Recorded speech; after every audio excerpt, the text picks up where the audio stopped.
আৰু এই মুহূৰ্তত সেই খবৰ জনোৱাৰ চেষ্টা কৰিছো ধুবুৰীত এতিয়া হাই এলাৰ্ট জাৰি কৰা হৈছে ধুবুৰীত হাই এলাৰ্ট ধুবুৰীত এতিয়া বাহিৰলৈ ওলালে আপুনি বিপদত পৰাৰ শংকা আছে কিয়নো ধুবুৰীত এতিয়া হাই এলাৰ্ট জাৰি কৰিছে জিলা প্ৰশাসন কঠোৰ হৈ পৰিছে গোৱালপাৰাত ৰেপিড একশ্যন ফ'ৰ্চৰ টহল চলাৰ পাছতে এইবাৰ ধুবুৰীক লৈ কঠোৰ হৈ পৰিছে প্ৰশাসন ধুবুৰীত আপুনি বাহিৰলৈ ওলালে বিপদত পৰিব পাৰিব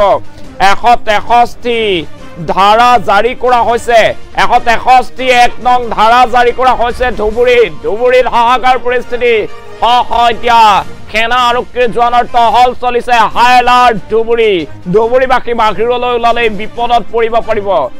আৰু কোনো কাৰণত সমদল শোভাযাত্ৰা প্ৰতিবাদ কৰিব নোৱাৰিব যিকোনো ৰাজহুৱা স্থানত সমদল উলিয়াব নোৱাৰিব সমান্তৰালভাৱে 5 জনতকৈ অধিক লোক যদিহে একেলগে সমবেত হয় তেনেহলে বিপদত পৰিব পাৰে যিকোনো ৰাজহুৱা স্থানত চুকা অস্ত্ৰ দা লাঠি লৈ ফুৰিব নোৱাৰিব ধুবুৰীত শেহতীয়া পৰিস্থিতিক লৈ ধুবুৰীত উচ্ছেদ অভিযান চলিছিল আৰু তাৰ পাছতে গোৱালপাৰাত উচ্ছেদ অভিযান চলিছিল আৰু তাৰ পাছতে জিলা প্ৰশাসনে ধুবুৰীত হাই এলাৰ্ট জাৰি কৰিছে ধুবুৰীত হাই এলাৰ্ট ধুবুৰীত আৰক্ষী মোতায়েন কৰা হৈছে আৰু বাহিৰলৈ ওলালে বিপদত পৰিব পাৰে ধুবুৰীত এতিয়া 5 জনতকৈ অধিক লোক ৰাজহুৱা স্থানত সমবেত হ'ব নোৱাৰিব ৰাজহুৱা স্থানত 5 জনতকৈ অধিক লোক সমবেত হলেই বিপদত পৰিব পাৰে সমান্তৰালভাৱে শোভাযাত্ৰা সমদল প্ৰতিবাদ সভা সমিতি সকলোতে নিষেধাজ্ঞা জাৰি